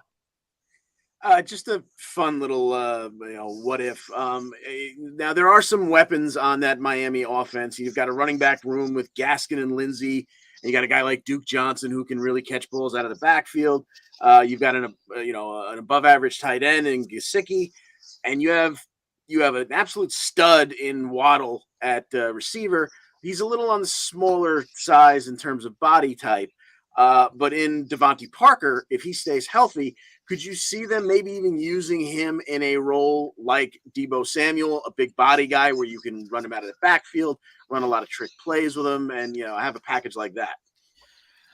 Devontae specifically, I think he will be used in a lot of different ways that we haven't seen him used before. I'm not sure if he quite fits the mold of a guy like Deebo. Obviously, this has really been the first iteration. Him and Cordero Patterson have been like the 2 guys out of the backfield as wide receivers. I don't necessarily think that guy exists on the roster yet. There have been a lot of people who have thought that maybe Jalen Waddle can do that. There have been a lot of people who have said Lynn Bowden, who they had drafted a couple years ago, they thought maybe he could be that guy. I don't think Devontae Parker fills that mold. I don't know if he has the all the tools necessary to play that role in this offense just yet. But I think if he stays healthy, he will play a lot bigger role, and those are the type of things I was talking about. Like those are the type of weapons you want to surround Tua Tagovailoa with, like a big-bodied receiver who can catch the ball in the end zone. They didn't have that last year because Devontae Parker was out. Mike Gesicki isn't the best red zone target because he's not the most physical guy. He's more of a slot receiver. So Devontae Parker would be a huge upside to have him healthy, but I'm not sure if he's filling that Deebo Samuel type role. Now, the next thing here, as we talk about plenty of, I don't know. You look at the defensive side, Mike, and you say to yourself, well, remember Xavier Howard, he wanted out at one point, and you had brought up early on about how this Miami Dolphins team, they've gone through players like toilet paper, and we go, and the reason why I bring that up is because we go back all the way to when they signed Mike Wallace. We go back to when they had Just trying to figure a few guys out. Mike Pouncey as another one. These big name free agent players that wanted to come down to South Beach, big deal, that maybe this, it can really work out down in Miami. And it was never the case. You got guys that were traded away, draft picks, we're stripping it down all over again. And then, of course, and then you start to really shore up that cornerback room, and you got Xavier Howard. Then you pay Byron Jones to be one of the top paid cornerbacks in the entire NFL. And then this early on this year, you got to hear Xavier Howard kind of plug away at a little bit. Well, I kind of want to be traded, but he eventually got it, took it down a notch. When you say that they've got a lot of funds and stuff like that to spend, the question to you, Mike, is that sure, they can spend a lot of money, but are they going to be around for the long haul? Or is this going to be something that's going to be a 2-year experiment and they're going to strip it down all over again? Oh, like you said, history kind of shows that that's been the way that they've done things in Miami. The way that their team is built, if Xavier Howard leaves, that is it. That is as far as your team goes defensively right now. Xavier Howard is the lifeblood of your team, the number one cornerback. He's one of the best in the league. And Byron Jones, for as much money as he's been getting paid, hasn't been playing like a number one cornerback since he's come into Miami. As far as getting these guys in for a year or two, there are some names who I think could be around long term. But again, it depends on what type of success you're having. If you're a team that's making it to divisional round games and there's some belief in your quarterback, your head coach and your coordinators, that's when you start getting these guys who say, I want to stay around. In Xavier Howard's situation specifically, he wants to be paid more, and he keeps saying that. And last year they figured that out in the offseason, and eventually he ended his hold-in and decided to come back to camp once he got a little bit of a bump. And then they said that, hey, let's revisit that again next offseason. So that's coming again. Like, Xavier Howard is not a guarantee for this team right now. He should be. They should make sure, especially with all the money that they have, that this guy's locked in and ready to go. Yeah. And also another one too, my last question to you before we get to Mike Szabo again, is Emmanuel Ogbah, who's really been all over the place within the NFL. And now, again, we kind of say he's maybe found a home. We don't know how it's all going to work out here with the new defensive coordinator. We have no idea what this new defense is going to really hold, what it's going to entail. Does Ogbah have a chance to keep Miami as his home, or is he gone, in the next year or two? I think he should be back here the beginning of next season, whether it is on a long-term deal or some type of franchise. When I ranked the free agents coming into this offseason, he is my number one guy. Like, you can argue Mike Gesicki's up there as well, but now that you know that McDaniel's coming in and he likes to run his offenses with a little bit more of a blocking style tight end, Emmanuel Ogbah's the clear-cut favorite. Everything he did this year impacted almost every game that he played in, whether it was like having insane pass deflection numbers. His quarterback hit rate was off the charts for him. And what seemed like perhaps like a motor issue earlier in his career, how much he loved football, that seems to have gone away in his last 2 years with Miami. He's been extremely productive, and they should make it a priority that he returns next year. Yeah, you would think that would be the typical route to go, but you never know down in South Beach. You never know. Mike Szabo, take it away. Yeah, Mike, just one last question for you. If we talk about the different holes around this Dolphins team, if you're the guy making the decision, what's the one aspect of the team that they really need to improve on this offseason? It has to be offensive line. It has to be the tackle spots specifically have been the biggest issues. Jesse Davis and Liam Eichenberg, who they drafted last year. Jesse Davis was one of the worst tackles that you have seen play football. Watching 16 games of him was rough. And in the 17th game, they actually replaced him with a free agent, an undrafted free agent, and let Robert Jones play in his light, and got hurt. So Jesse Davis had to come back out. So Miami fans were kind of subjected to that all over again. But they need to go after tackles strong this offseason. PFF graded both of their tackles as 2 of the bottom 3 in the NFL this past season out of 85 guys, I believe it was. They've gone after it over and over. Austin Jackson, they did a few years ago. They need to find somebody, whether it's trading for Andre Dillard from the Eagles or signing a Teron Armstead or going back to the draft again for like the 15th straight year out of for a tackle. They need to do something to shore that up, because your quarterback can only do so much in these systems. And Tua's a guy who does very well getting the ball out quick, but he can't even get it quick enough because of how bad this offensive line has been in Miami. So that is the number one thing that they need to address this offseason. And maybe that comes with a scheme change. Mike McDaniel's going to use more of a wide zone blocking running scheme. That could be something that changes from a man blocking scheme that clearly had some of these guys outmatched this past year. But they need to address this in multiple ways to make sure that their quarterback's put in the best situation. You can actually make a decision. Is this the guy we want to build with for the future or not? And it starts there. Unbelievable stuff. Now, my last rapid fire thing to you here, and I just actually have it here. We got a chance to see Kyler Murray erase all of his Cardinals content off of his Instagram. He unfollowed them off of Instagram, Twitter, Facebook, every single social media platform you could think of. Rapid fire, Mike Masala, for you. Is Tua going to be in Miami next year? And if not, who comes in either via trade or free agent? I think Tua is playing in 2022. I think that's kind of the way that they built this process. Stephen Ross had there have been reports that he had come out and said they wanted the next coach to be in support of Tua Tagovailoa being the quarterback, and that seems to be what they got, because Mike McDaniel has been nothing but complimentary of him. We saw them on the private jet on his way to Miami, talking and kind of joking around, saying how excited they were to work with each other.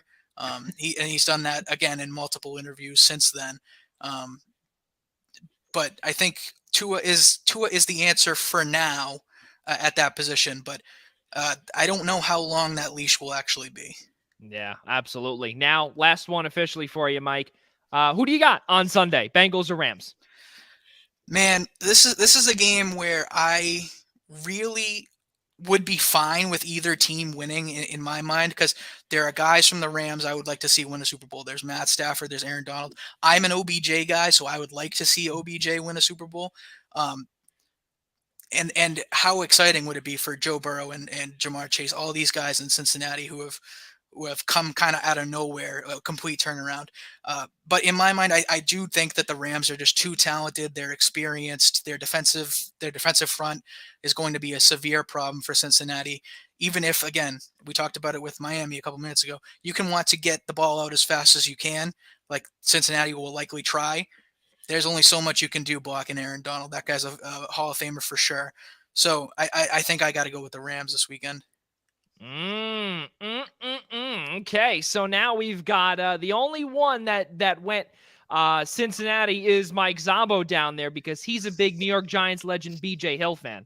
He's a BJ Hill fan. No, not actually. Mike, or a big Eli Apple fan over that is true. You see, that is true. That he's and Mike, just to let you know, on this show, when we say legends, they're usually the worst players to ever exist. So that's I'm a big fan of those guys. I love thinking about the most random quarterbacks, like Cleo Lemon. Before I started being a huge Dolphins guy, that was my go-to for any time anybody asked about a random quarterback. It was Cleo Lemon was the guy every time. I think he started 2 games in his entire career. Oh my God. Well, you know what? Now that means, and Mike Zabo is witness, that means, Mike, you are 100% welcome back here, and you would get along with our other co-hosts in Ian Schraier and Rob DeLuca. There is no doubt about it. But ladies and gentlemen, Mike Masala, managing editor of the Dolphins Wire, which is part of USA Today's SMG group. Mike, thank you so much for coming on here tonight and spending a part of your Friday night with us. We really appreciate it, and enjoy Super Bowl 56 on Sunday, sir. Absolutely. You guys as well. Thank you so much for having me. This was a blast. Absolutely, man. We'd love to have you back on in the future. And have a good night, okay? You as well. All right, man. Thank you. All right. So, ladies and gentlemen, of course, with that, it's been, there we go. We got to get that on there. All good stuff. And also, JD, we cannot thank you enough for coming on here as well. It's been a pleasure. The only thing I love nearly as much as talking about wrestling is talking about football. So it's been a great time with you guys all the times that I've been on. Absolutely, JD. Thank you for coming on as well. And we will see you soon. And of course, ladies and gentlemen, be sure to check out the Essential Wrestling Podcast every Tuesday. Make sure you subscribe to them on the following platforms, of course, Google, Spotify, YouTube, and iHeartRadio, Odyssey, and of course, Apple Podcasts. And if you want to see all of their gorgeous faces, be sure to search The Eastern Observer on YouTube. So all good things there. Tuesday night, February 15th, 5 p.m. Eastern time, right here on The Eastern Observer. JD, good seeing you, sir. Thank you so much, and we will see you at some point soon. And good luck this Sunday as well in the Survivor Pool. Thanks very much. Thanks for having me again. All right. So, Mike, it is just you and me, and it's I gotta say it's fun. It's fun now. Now it's you and I just shooting the stuff, and this is the first time that you and I are on here going head to head. This is pretty cool. This is good. This is true. This will be like one of our therapy sessions that we have before our game days when we're covering the games. That is 100% true. And you and I, we've had a lot of those therapy sessions. There's no doubt. And it's very funny because it's a perfect segue. And I see how you went right into that segue there, just like Rob DeLuca. So he would be very proud of you there. So of course, St. John's UConn, that comes your way on Sunday, but of course, Seton Hall, Villanova, that's a big deal tomorrow as well. But I want to start off with our primary focus, and of course, New York's team in St. John's, and my alma mater and Mike's current university. St. John's is playing number 17 UConn, Mike, on Sunday, Madison Square Garden. It's a big deal. Why? Because the season's over anyway, but it would be a little bit of a boost if they can at least put up a fight. In basically what it comes down to is that St. John's can't really they will not get an at-large. There's no doubt about that. Regardless, they could win all of the games all the way until the rest of the season. It's not going to happen. But what could happen here if they can potentially show up on Sunday in a nationally televised game? They'll show their fans, they'll show whoever's watching nationally televised that they do have some fight in them, that there is some growth, and they can be able to build some momentum to the Big East tournament. The only thing that could salvage anything this season is if you do make some sort of run down the stretch and win a game or two in the Big East tournament. Again, I constantly always hear it in Twitter how St. John's hasn't even made the Big East tournament semifinals since the year I was born, let alone win one. But, in a year where it's gone really wrong, if you could even make some sort of a run like that, why not? And why not? Georgetown was absolutely god-awful last year, and they won the whole thing, albeit without fans in Madison Square Garden and whatnot. But they still 4 wins in 4 days. Nobody thought, they were one of the worst power conference teams last year, and they made a run all the way. So could St. John's win 2 games, maybe building in the Big East tournament? We'll see what they can show over the next month or so. But that's really what you can see from them if they do win this game against UConn. But injuries are a big deal. There's no updates yet on Posh Alexander and Julian Champagny. Posh looks like took a really bad ankle sprain. He's had a boot. We've seen him with the boot on, so that doesn't really look good. That really looks like a few weeks absence, which obviously really does not help. Julian Champagny, of course, took that really hard fall on the ground, Madison Square Garden on Tuesday night. So we're not sure if there's any sort of back issues there. I don't know if it did affect him the rest of the game. We saw him go back to the locker room before the second half started. Then he came back out and played most of the second half. So We'll see what goes there. If one of them or even both are, if both are out, I mean, I won't be an optimist and all. If both are out, I don't see how they win on Sunday. If Julian Champagne's there, I think they do have a shot. I mean, they were probably a minute or so away from beating Villanova and coming up with an incredible comeback out of nowhere. They just decided to actually start putting together some great offensive possessions in the last 5 minutes. I don't know where they were in the second half, but if you play similarly to how you played down that stretch against Villanova, they might have a shot against UConn on Sunday. Yeah, but this is something else too. We have to look at what happened. And there was a player that you didn't mention in Aaron Wheeler. 31 points. That man was a beast. And you have to realize is that if you ever look at what Aaron Wheeler, first off at his height, the way his jump shot is, it is nearly identical to Julian Champagnie. The other difference is that he's just a tiny bit lankier than Julian. His arms come up higher. His wingspan is definitely wider. There's no doubt. Yeah, he was fantastic. I mean, Tuesday night. I mean, what more you can say? It's so insane the splits of his non-conference to his to conference play. I mean, the player that he's become ever since the calendar turned to conference play is fantastic. I mean, in a season that has not gone according to plan for St. John's, he's been a massive bright spot ever since the calendar turned to 2022. He's averaging, I think it's up to 12, 13 points a game in conference play. The average really ticked up with the Tuesday night's performance, and that was absolutely sensational. 31 points, just carrying that St. John's offense. It almost happened late, but it didn't. He probably should have had the last shot. Unfortunately, it went in and out and just stomped my heart on the ground for a second there. But that was in such an incredible performance. And in non-conference play, he barely averaged 5 points a game, and then he's turned into this. I mean, he barely averaged 10 minutes. That's the sad part. He barely averaged 10 minutes. He was benched against Monmouth because he wasn't doing as much in early December. So, and then all of a sudden he's pulling out these sort of performances against ranked opponents. It's just fascinating to see. I mean, but that's as much as it's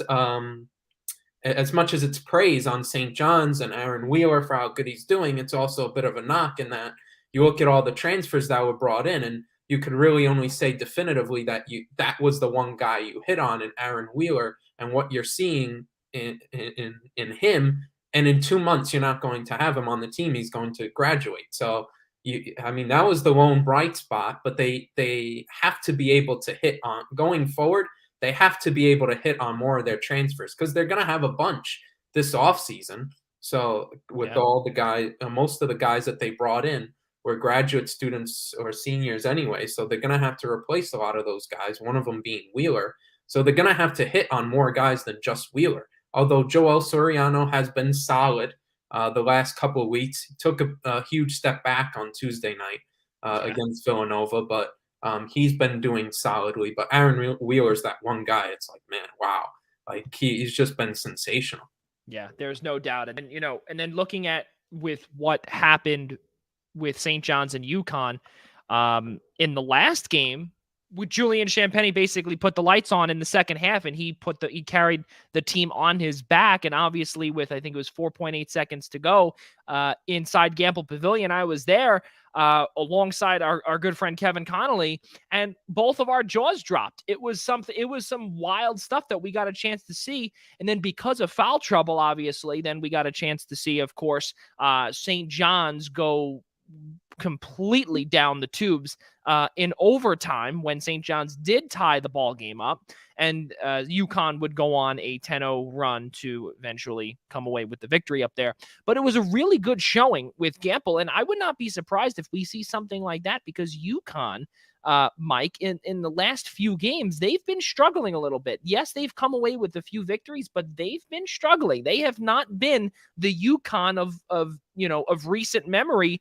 And when I say recent memory, obviously last year with James Bouknight, but if James Bouknight's not there, they're a completely different team, and it's showing this season as well.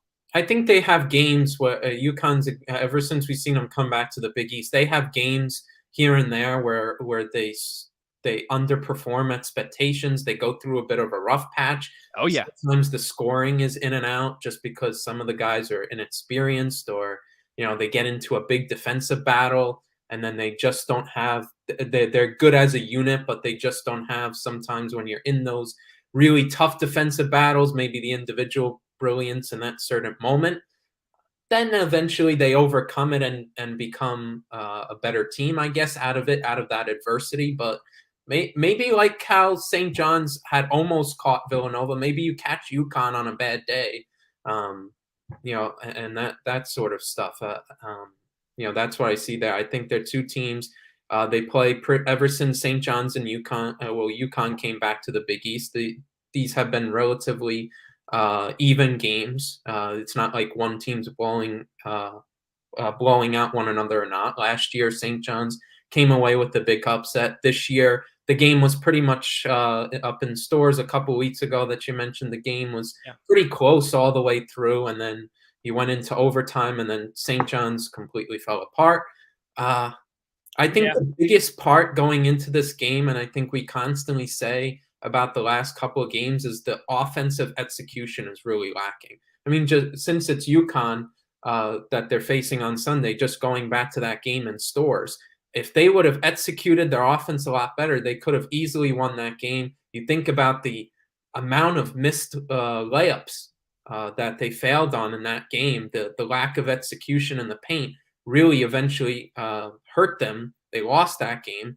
And that same fact of their lack of execution and their ability to score in the paint, they've missed some easy layups here and there. It's showed up in many different games throughout the season, and it showed up on Tuesday night. They missed a lot of simple layups. They missed a lot of stuff around the paint, and that comes back to bite you. Yeah, absolutely. And then against the team like UConn, that, you go up against an Adama Sanogo, you go up against a Tyrese Martin, you go up against an RJ Cole, in Isaiah Whaley, who's really been struggling lately, is the aforementioned Whaley. And of course, Tyler Polley as well. He's another one who, he gets significant time off the bench, but he's also, really good for about, three open J's, which, equates to about 6-7 points a game. And right now against Xavier, he's only played for a few minutes, 0 for 1 from downtown, one steal. And that's been pretty much his entire night. But for right now, Xavier's beating UConn 54-46 out in Cincinnati. So that's another big deal too, because Xavier was pummeled against Seton Hall on Wednesday night. I was at that game down at the Prudential Center. And that's another one too. Again, UConn is another team that is very inconsistent, and it's very evident too. They just lost to Creighton as well by a few, and then they also lost to Villanova. They didn't even show up in that contest. And Villanova was just lighting it up as, their usual selves. That's just how they do. And then against Marquette, then Marquette started to make a run. And then UConn really they laid their foot down on the gas. Now, Mike, for you with this St. John's and UConn battle, we have to realize also this is the first time with fans that UConn will be playing in a University of Connecticut Huskies uniform in the Big East in nearly 9 years. That's a big deal with fans in the building. Yeah, I mean, first time with fans in the building and facing St. John's for the first time in the Garden since they came back to the Big East. I mean, it's pretty significant. Should provide for an interesting environment. Tuesday night was a pretty interesting environment there, especially late on when St. John's tried to make their run. It was pretty solid environment there in the Garden. And the student section showed out. I have to tell you, they showed up. Should be the case on Sunday as well. I've heard their efforts to try and get people out there, as there should be. Super Bowl Sunday will be hard for sure. It will be, but the hope is it's earlier in the afternoon, so you hope you can get some people out there, especially the students. But it should be, all the tradition of the rivalry, first time back with fans in the Garden since, UConn's been in the Big East, should provide for an interesting environment. And I'll leave with one more thought. I mean, for St. John's, they need this game in the sense, like, not that they're going anywhere in the NCAA tournament or anything like that, but they need to show something out of this year. This season hasn't gone according to plan, but you have to show some life. I mean, if this team continues to lose or whatever, or lose a majority of their games for the next couple of months, it's even more of a gut punch after a gut punch. Need something to show the fans that there's some life within this team. They can win some of those games. They've shown more often than not that they can give a good team a really good game, but not be able to get over the hump. They need to show some life, and I think there's huge pressure on Mike Anderson in this next month or so to really show some life from this team going into the Big East tournament and to have a good run. There's a lot of anger surrounding him, some rightfully so and whatnot. He's got to show something about this team going into the Big East tournament. There's got to be some signs of progression, some signs of life to build for the March tournament. But the question to you now is that, yes, there needs to be sign of life. There needs to be something, but he had just gotten an extension not too long ago. Well, he's not going anywhere.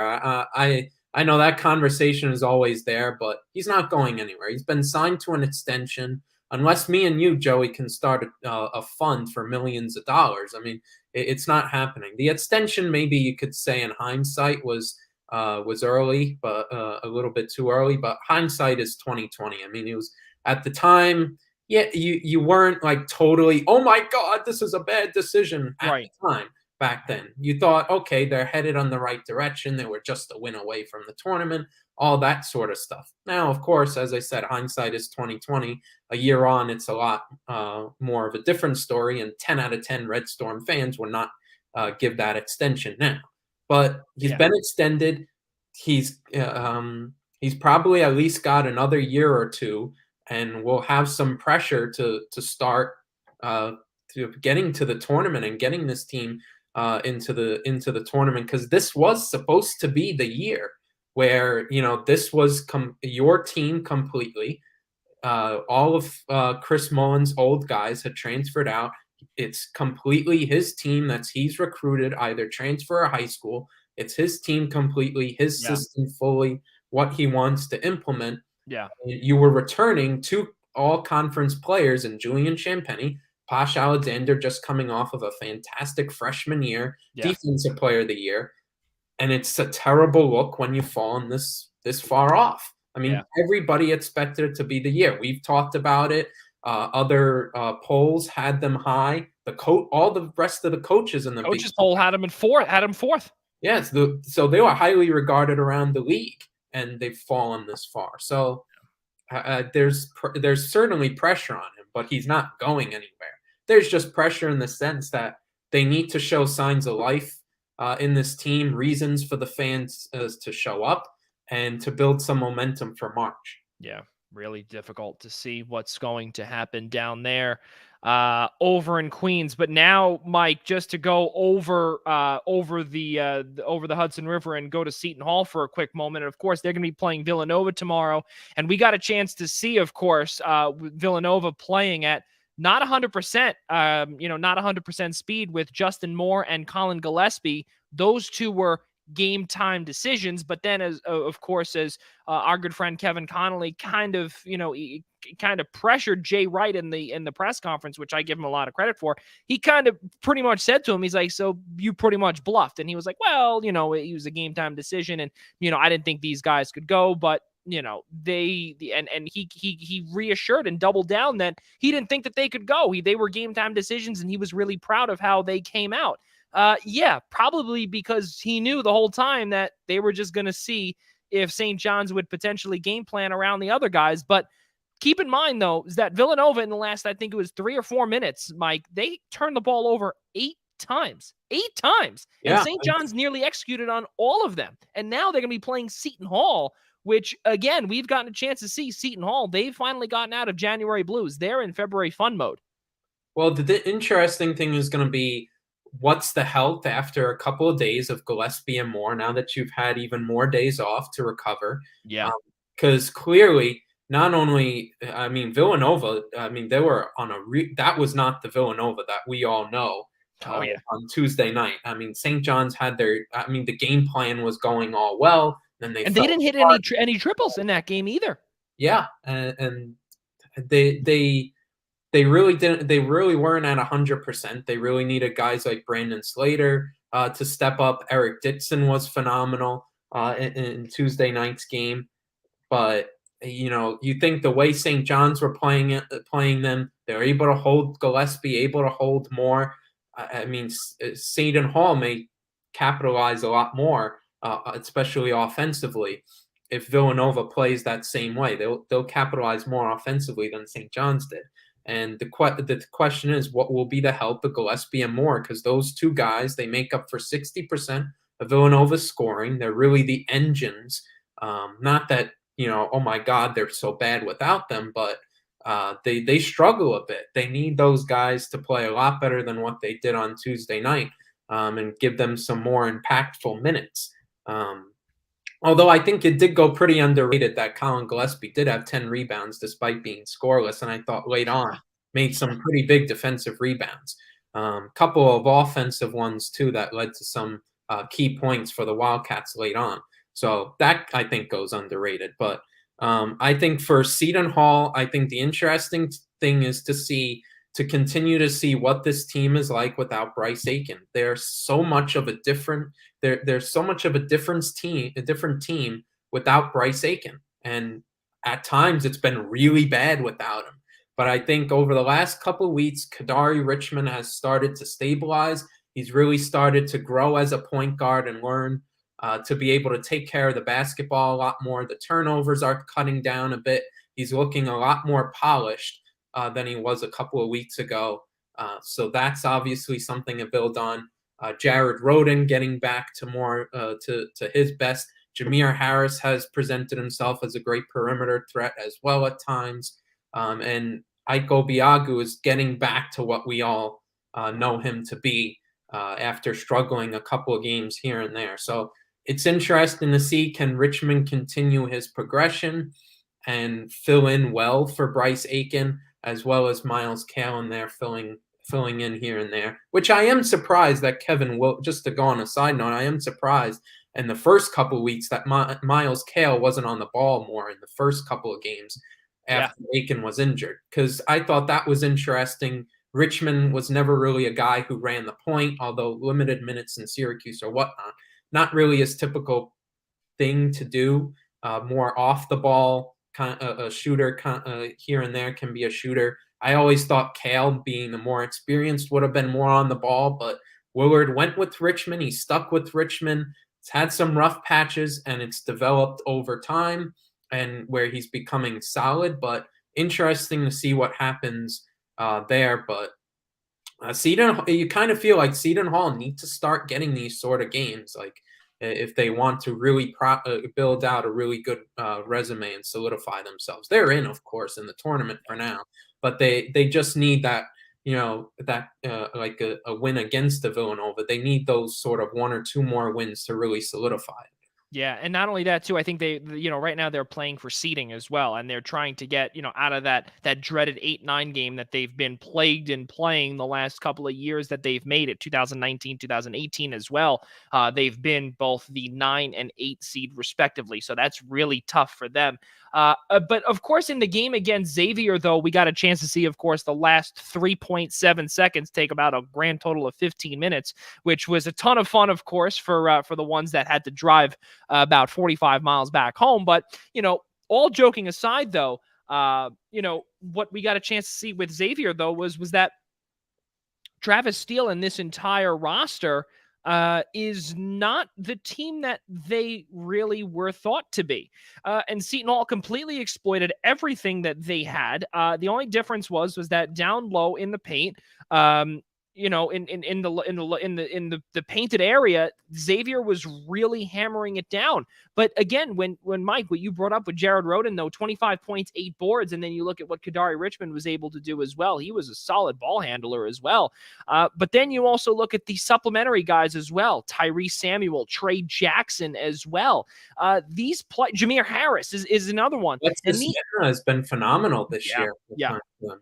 Yeah. And these guys are really stepping up. They're showing the depth that they have. They continue to hit a complete pothole and a what's the better word? They continue to just hit a brick wall. That's better. Yeah. They continue to hit a brick wall in the month of January. They lost to St. John's. They lost to DePaul. They lost to Marquette. 2 out of those 3 were on the road. Obviously the St. John's game in January 24th, I believe it was, or 24th, that Monday.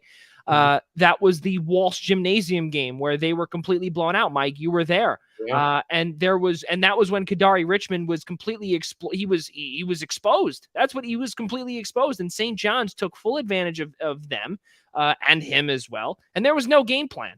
But here, I think against a Villanova tomorrow down in their building, the Wells Fargo Center, I think what we're going to see a lot of Villanova threes. And I don't think the paint is going to be the primary game plan for Jay Wright tomorrow, because I don't think he wants to deal with the Ike Obiagu. I don't think that's going to be his game plan for sure. And he's going to want to stop Kadari Richmond. That's going to be the start too. Well, even though Eric Dixon has really been coming along. Yeah, I don't think you want to contend with Ike Obiagu, as you said. I don't think you want to play that matchup. But as we know, Jay Wright always has a plan. He'll probably go smaller so that it forces Willard not to play Obiagu as much, and you'll have to play Tyrese Samuel a little more, who's still a problem to deal with, but maybe Alexis Yetna now. Yeah, maybe you can be able to scheme against that a little better. Going back to Xavier, I always think I go back to our good friend Chris Bowell, and he always says there's always a degree of underperformance when it comes to Travis Steele's team. And you always look to a game that they had against Seton Hall. You look to those type of games, and it always just seems like those type of games they always come up short in. And it's like they're supposed to be this kind of team, and then you point to that one game, and it's like, they start coming down to earth a bit. That's always what it seems like, regardless of personnel or whatnot. That's what it seems to be like with Xavier over the past couple of years. They just can't be that team that this juggernaut and start really rising up in those conference standings, because they always have that 1 or 2 speed bumps that really crush them, and they underperform and don't hit the highs that they potentially can. Zach Fremantle basically being a non-factor for most of that game didn't help at all. And yet they were still in the game for a lot of it, which speaks to the depth and performance of a lot of the players that they have. Because a year or 2 prior, Fremantle not being that much of a factor, you're being blown out 10, 15 points. And also right in there. Yeah, and also, Mike, something else too with Zach Fremantle too. He was also thrown out of he wasn't thrown out, but he was given a couple of fouls that eventually gave him 5 fouls. But the big thing was he was assessed a foul against Trey Jackson because he hopped over Ike Obiagu. Didn't really get it was on an offensive play. He hopped over Ike Obiagu, and then nearly punches were almost thrown on the court. Pat Driscoll had to, who's the lead official, had to calm things down. Tim Clardy was there as well. They had to calm things down, and the bottom line was that they eventually gave Trey Jackson a technical. They also gave Zach Fremantle a technical, but then they also assessed a foul on basically him not on Fremantle, not allowing Obiagu to get up. And that was a big deal for a lot of the Seton Hall guys, because a lot of his frustration kind of came out on that little hop over, which eventually took Fremantle out of the game. But it didn't matter because Jack Nungy was really the catalyst in that contest to get Xavier within 2, but it simply was not enough. Mike, let's keep moving on here. We got a couple more minutes. This is another one. And you know me, I love salary cap numbers and crunching these numbers. And the Vegas Golden Knights, they've got some problems here. And now, of course, we are hearing a little bit of what they might do. And it sounds awfully familiar. And now it's going to happen on the West Coast. Well, ladies and gentlemen, for all of those fans out there that despise the Vegas Golden Knights, they thought maybe that Kelly McCrimmon and the entire Vegas Golden Knights organization might have had to unload some money. They need $10 million to get off the books in order to have Jack Eichel return from the injured reserve. Well, funny story, ladies and gentlemen. Do we remember what happened with the Tampa Bay Lightning when they had to put Nikita Kucherov on the long-term injured reserve? Yes, we do. Well, guess what? It's happening. And Mark Stone is going to be heading to the injured reserve, long-term IR, and most likely his regular season is done. But do we expect him to return for the playoffs? Most likely. They say no. He'll be back. There's no doubt about it, which means most likely that there still might have to be a minor move. There's no doubt, because in addition to Jack Eichel, they still have to get Alec Martinez back. That's a big deal, Mike. Again, they haven't changed this rule. It's, in my opinion, a disgrace still. I would have loved to see the money being moved. Yeah, because you see teams that really just manipulate the whole injured reserve situation and all to be able to squeeze these guys in there and all. And I mean, it's pretty obvious in what's going on. So I agree with you there, but it would be interesting if they had to move some money. Maybe a Riley Smith you're talking about moving around, trying to move around the cap. But, this was the situation that Vegas wanted to put themselves in when they got Eichel. They knew this was coming, and they probably have a plan on what they're going to do. Yeah, I mean, when you see certain things like that, it just kind of just says, you got a chance to see what happened with Nate Schmidt when you sign all of these guys to big money deals, and then you kind of just, turn your back on these players and you ship them out because there's a brand new prize that you can just sign for however much, and there'll be no whatever, and a team will want them. But it's a lack of trust. And now they're able to utilize which is unfortunate for Mark Stone because he can't finish out the regular season. But I think he would rather do that and probably take the rest, if you will, and eventually get back to it. And he dons the C for that reason. So, there's most likely a good reason behind all of this. And I wouldn't be surprised if Mark Stone had a little hand in it and said, yeah, put me on the long-term injured reserve just so we've got, we'll figure it out. And I think that's where it went from all the way from the top to bottom. This was a well thought out process.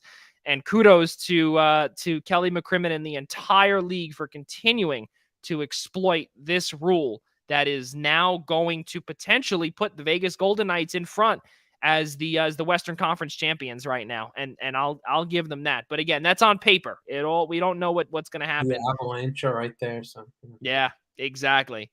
Well, ladies and gentlemen, that is going to conclude our portion of the show. Let us get you our kudos. You know what? I'll start off with this one. Ladies and gentlemen, my kudos, of course, my good friend Anthony Iapoce was named Boston Red Sox senior hitting coordinator after getting let go by the Chicago Cubs as the major league hitting coach.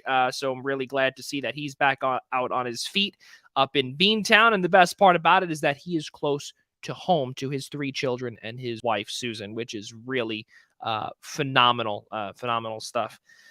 So that's really good stuff there. Kudos to you, Anthony, to Suzanne, the entire family. Really happy for you. And I can't say this. I can never say go Sox, but I hope that you develop solid talent and eventually take your talents elsewhere. And then I can root for you. Mike Szabo, your kudos. I will disappoint you tonight, and I have absolutely nothing. I just give kudos to both the Rams and Bengals. Hope good luck to them, and hope we have a great Super Bowl this weekend. Well, that works. That works too. Ladies and gentlemen, let's, of course, get you a couple of things here. Be sure to subscribe to us by searching the Primetime Rundown at the following platforms: Google Play, Apple Podcasts, Spotify, iHeartRadio, and Odyssey. And of course, if you would like to see all of our beautiful faces every single week, be sure to search the Eastern Observer on YouTube. And of course, be sure to search the Essential Wrestling Podcast. You got a chance to see early on John DeConi, one of the hosts, every Tuesday night starting at 5 p.m. right here on the Eastern Observer. Be sure to subscribe to their podcast at the following platforms for on demand: Google Play, Apple Podcasts, Spotify, iHeartRadio, Odyssey, and of course, if you would like to see their faces as well, search the Eastern Observer on YouTube. Well, ladies and gentlemen, that is going to do it for us here on the Primetime Rundown. For Ian Schraier, Rob DeLuca, who were both on assignment tonight, Mike Zabo, of course, thank you so much for co-hosting with me tonight. It's been a ton of fun. I'm Joey Jarzynka, and for all of us here at the Eastern Observer and the Blackjack Media Group, we will see you next Friday night, February 18th, starting at 7 p.m. Eastern Time. We'll see you next week, ladies and gentlemen.